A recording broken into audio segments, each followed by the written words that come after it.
ఎందరో మహానుభావులు, అందరికీ వందనాలు. నేను ప్రస్తుతం డాక్టర్ చాగంటి సూర్యనారాయణమూర్తి గారు రచించిన డాక్టర్ కథ అన్న పుస్తకాన్ని చదివి వినిపిస్తున్నాను కదండి. కథనాన్ని మళ్ళీ కొనసాగిస్తున్నానండి.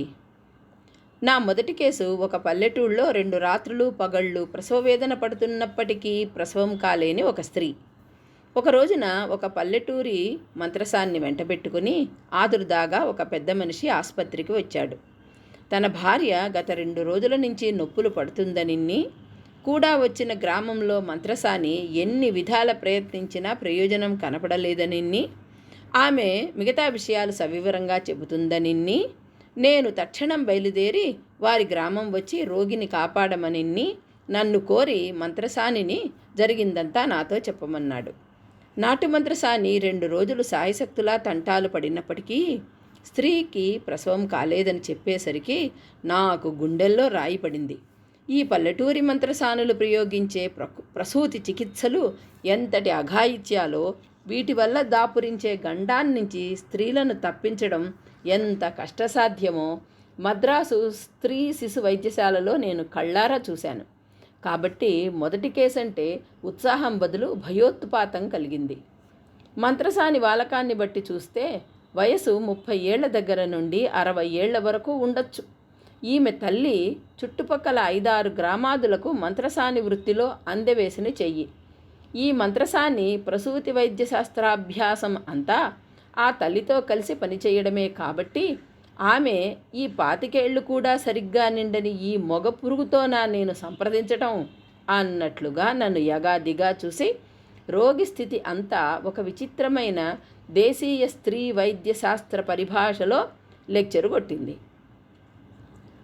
ఆ ధోరణికి కొంచెం అడ్డు తగిలి ప్రశ్నలు వేయగా తేలిన సారాంశం ఇది: ఆ రోగికి ఇది 6వ కానుపు. గత 5-6 పురుళ్ళు సవ్యంగానే జరిగాయి.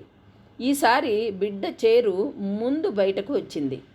ఆముదం, ఆకుపసర్లు, కొన్ని తైలాలు మొదలైనవి శిశువు జారి కిందకు వచ్చుటకు తల్లికి, లోపల ఉన్న బిడ్డకు ఎంత రుద్దినా రోగి కడుపు మీద నొక్కడం, కొట్టడం మొదలైనవెన్నో క్రియలు చేసినా నొప్పులు మొదలుపెట్టి 2 రోజులు అయినప్పటికీ శిశువు వెంట్రుక వాసైనా కిందకి దిగలేదు. ఈ విషాదగాథంతా విని పాలు పోక ప్రాక్టీసు మొదలుపెట్టి హరి ఓం అని వైద్యం చేద్దామని ప్రయాసపడి వెళ్ళి తల్లి పిల్ల 2 శవాలను పరీక్షించి తిరిగి రావడానికి మనస్కరించక, అయితే మనం వెళ్ళేటప్పటికీ ఇంకా తల్లి పిల్ల జీవించి ఉంటారా అని ఆమెను ప్రశ్నించాను.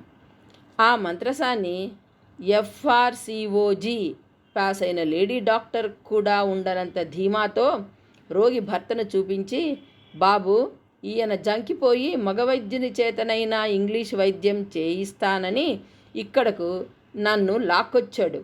కానీ ఈ పాటికి తల్లిని పిల్లను క్షేమంగా వేరు చేసి ఉందును. ఈ తెల్లవాళ్ల వైద్యం మనకెలా సరిపడుతుంది? ఇంగ్లీష్ వైద్యం వల్ల ముందు ఏం జరుగుతుందో నేను చెప్పలేను, కానీ ఇంతవరకు తల్లికి పిల్లకు ఏమీ ఢోకా లేదు అని చెప్పింది. ఆ పెద్ద మనిషి ఒక మంచి పందెపు గుర్రం కట్టిన జట్కా.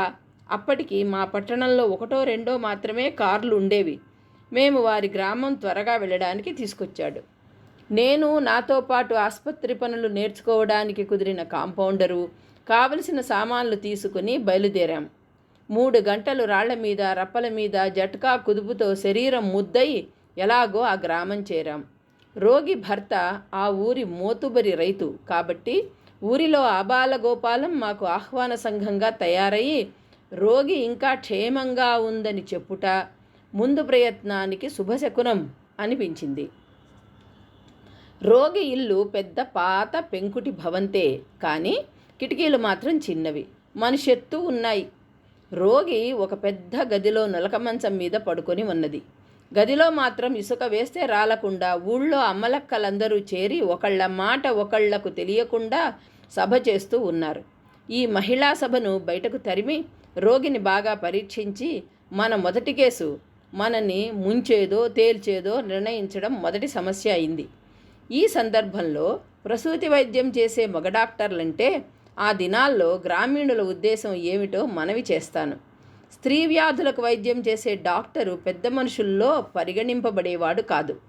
అతడేదో పెద్ద జారశిఖామణి అని, ఆఖరుకు 60 ఏళ్ల వృద్ధ స్త్రీలు కూడా అతడి కంటపడితే మానం దక్కదని, అలా కాకపోతే మంత్రసాని కూడా చెయ్యలేని ప్రసూతి వైద్యం ఇతడు ఎలా నేర్చుకోగలిగాడని, ఇన్ని నేర్చుకుని ఆడది కనపడితే ఊరుకోవడానికి ఇతడేమైనా సుఖమహర్ష అని అనుకునేవారు. అందుచే నేను రోగి గదిలో మంత్రసాని, రోగి తల్లి తప్ప ఎవరూ ఉండకూడదు, బయటకు వెళ్ళాలి అని గట్టిగా చెప్పేటప్పటికీ మూతి తిప్పులు, గుసగుసలు విజృంభించాయి. కానీ రోగి భర్త నేనెందుకు చెప్పానో గ్రహించి అక్కడ ఉన్న వాళ్ళందరినీ బయటకు పంపడం వల్ల నేను రోగిని సావకాశంగా పరీక్ష చేయడానికి అవకాశం కలిగింది. అంతవరకు వైద్యానికి ఉపయోగించిన పాతగుడ్డలు, పసర్లు, ఆకు, అలం అన్నీ సుమారు ఒక పావు గంట సేపు తీసి శుభ్రం చేసి పరీక్షించాను. రోగి మంచి శరీర సౌష్ఠవం కలది. కాకపోతే ఇంతకాలం ప్రసవ వేదన ఈ మంత్రసాని చేసిన ఘాతుక వైద్యాన్ని ఎలా తట్టుకోగలదు? కానీ 2 రోజులు నిద్రాహారాలు లేకుండా నొప్పులు పడటం వల్ల కొంచెం రక్తహీనం, కళ్ళు గుంటలు, నాడిలో నీరసం మాత్రం ఉన్నాయి. నొప్పులు మాత్రం లేవు. శిశువు యొక్క గుండె వినపడడం లేదు. గర్భకోశం పరీక్షిస్తే అది శిశువును బయటకు తోసే సూచనలు ఏవీ లేవు. గర్భద్వారం విశాలంగా ఉన్నప్పటికీ శిశువు తల సగం వరకు కిందకి దిగి నిలిచిపోయింది. బిడ్డచేరు బయటపడి ఉన్నది. దీనిని శిశువు తల నొక్కుట వల్ల శిశువుకు తల్లి నుండి రక్తం ప్రవహించదు. అందుచే శిశువు జీవించుట అనుమానం. రక్తస్రావం వల్లను, నిద్రాహారాలు లేకపోవుట వల్లను, రోజుల తరబడి పడ్డ ప్రసవ వేదన వల్లను, దానికి తోడు మంత్రసాని చేసిన ప్రమాద వైద్యము వల్లను రోగి, ఆమె గర్భకోశము నిస్త్రాణ చెంది శిశువును బయటకు త్రోయి శక్తి లేకపోవుట వల్ల ఈ స్థితి సంఘటించిందని నిశ్చయించాను. రోగి భర్తను, ఆమె తల్లిని పక్కకు పిలిచి ఈ సంగతి నచ్చ చెప్పాను. మంత్రసాని మాత్రం శిశువు ప్రాణానికి ఏ మోసం లేదు బాబు, ఇప్పుడైనా నాకు వదిలిపెడితే పక్క ఊళ్ళో ఉన్న గంగిని సాయం చేసుకుని కెవ్వుమని కేక వేసే బిడ్డను తీసి మీ ఎదుట పెట్టకపోతే నా చెవి కదపాయిస్తా అన్నది. రోగి, ఆమె గర్భకోశము నీరస స్థితిలో ఉండి నొప్పులు లేనప్పుడు బలవంతంగా శస్త్రం చేసి బిడ్డను బయటకు లాగుట ప్రమాదమని, అట్టి స్థితిలో రోగికి కొంతసేపు విశ్రాంతి, నిద్ర, పుష్టి సమకూరిస్తే రోగికి బలం కలిగి నొప్పులు బాగా వచ్చి సుఖప్రసవం కూడా అవుతుందని శాస్త్రం. ఈ కేసులో శిశువు జీవం అనుమానం కాబట్టి అయ్యో ఈ శిశువుని శస్త్రం చేసి పైకి తీయకపోతే చచ్చిపోతుందేమో అనే కారణం కూడా లేదు. కాబట్టి రోగి భర్తతో ఈమెకు ప్రస్తుతం మంచి విశ్రాంతి, నిద్ర 2-3 గంటల సేపు కావాలి, దానికి మందిస్తాను, ఆ తరువాత అవసరాన్ని బట్టి చూద్దాం అని ఒక గ్లాసు పాలతో నిద్రకు మందిచ్చి పరిచారానికి ఒక్క మనిషి తప్ప మిగిలిన వారందరూ గదిలోంచి వెళ్ళిపోయి తలుపులు వేసి రోగితో మాట్లాడకుండా నిద్రపొమ్మని యజమానితో చెప్పాను. 2-3 గంటల వరకు నేను చేసేదేమీ లేదు. కాబట్టి ఆయన నాకు ప్రయాణపు బడలిక తీర్చుకొనుటకు, విశ్రమించుటకు ఒక పడక కుర్చీ ఇచ్చారు. కొంచెం కాఫీ తాగుతారా, పట్టుకొస్తాను అని అడిగాడు. మనసులో దేని కొరకు పరితపిస్తున్నానో అది ఇట్టే కనిపెట్టాడు అనుకుని ఇస్తే చాలా సంతోషిస్తాను అన్నాను. ఆయన 1 గంట సేపు తర్వాత ఒక పెద్ద గ్లాసు నిండా చప్పగా చల్లారి కొంచెం వెల్లుల్లి వాసన గల కాఫీ తీసుకొని వచ్చి ఇచ్చి తాగమన్నాడు. ఆ దినాల్లో కొత్తగా పాస్ అయిన డాక్టర్లను పల్లెటూళ్లకు పోయి ప్రజాసేవ చేయమని ఉద్ఘాటించే మహామంత్రులు ఆ కషాయం ఒకసారి రుచి చూస్తే ఈ డాక్టరు పల్లెటూరిలో వైద్య వృత్తి సాగించుటకు ఎంత త్యాగశీలురు కావాలో గోచరిస్తుంది. ఏమండి, ఈ కాఫీకి వెల్లుల్లి కంపుందేమిటి అని అడిగాను. మా ఊళ్ళో ఒకటే కిరాణా కొట్టుందండి. గత సంవత్సరం పట్నానికి పని మీద వెళ్ళినప్పుడు 1 సవాసేరు కాఫీ పొడం ఆ దుకాణదారు కొనుక్కొచ్చాడట. దానికి ఏమీ గిరాకీ లేకపోవడం వల్ల దాని సంగతే మర్చిపోయాడు. ఆ కాఫీ పొట్లాన్ని ఇవాళ తీరా చూస్తే ఎలుకలు లాక్కుపోయాయి కాబోలు, వెల్లుల్లి బుట్టలో ఉంది. ఇది తప్ప ఊళ్ళో గాలించినా ఏమీ దొరకలేదు, క్షమించాలి అన్నాడు. కంపెట్లా ఉన్నా కాఫీ పొడుమే కదా అని మందు తాగినట్లు తాగి పడక కుర్చీలో కునుకు తీశాను. ఈ లోపుగా మంత్రసాని ఏదో ప్రాణానికి ప్రాణం అడ్డేస్తాడని అర్జెంటుగా ఈ డాక్టర్ని తీసుకొస్తే కిక్కురు మనకుండా తల్లికి మత్తు మందు ఎట్టేసి తాను రాజాలాగా కాఫీ తాగి గురకబెట్టి నిద్రపోతున్నాడు చూశారా? ఆ మందు మత్తులో నుంచి ఆ తల్లి మళ్ళీ లేచిన మాట అని ఊరంతా చాటేసింది. దీని మూలంగా రోగి కన్ను మూసినప్పుడల్లా ఏ అమ్మో ఒక అమ్మ రోగి జీవించి ఉన్నదో లేదో చూడడం కోసం నిద్రాభంగం చేసేది. కాబట్టి రోగికి 1 గంట కూడా విశ్రాంతి లేకపోయింది. కానీ పట్టిన ఆ కాస్త్ర నిద్రతోనే రోగి కొంచెం పుంజుకున్నది. ఆ పరిస్థితుల్లో రోగికి విశ్రాంతి ఇవ్వడం అంతకంటే సాధ్యం కాదని ఆపరేషన్ చేసి పటకారుతో బిడ్డను బయటకు తీయాలని నిశ్చయించాను. ఊళ్ళో ఎలిమెంటరీ స్కూలులో ఉన్న 2 బెంచీ బల్లలు ఆపరేషన్ టేబుల్గా అమర్చాను. అతి సన్నిహితులైన స్త్రీజనం తప్ప ఇతరులను గదిలో నుంచి బయటకు పంపి తలుపు వేసి రోగిని బల్లల మీద పడుకోబెట్టి మత్తుమందు ఇవ్వటం మొదలుపెట్టాను. కాస్త మత్తు రాగానే మత్తుమందు కాంపౌండర్కు అప్పజెప్పి ఆ ఉన్న మంత్రసానినే సాయం చేయడానికి పెట్టుకుని ఆపరేషను చేయడానికి ఉపక్రమించాను. ఎంతో కష్టం మీద శిశువు తలకు పటకార తగిలించి బిడ్డను బయటకు లాగే ముందు వెనక్కి చూశాను. తీరా చూసేసరికి 3 రింగుల సర్కసులో వేల కొలది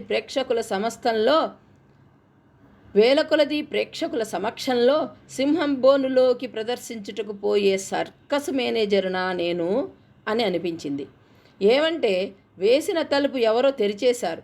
దాంతో నా శస్త్ర ప్రదర్శనానికి ఊరందరికీ ఫ్రీ టిక్కెట్లు దొరికినాయి. ఈసారి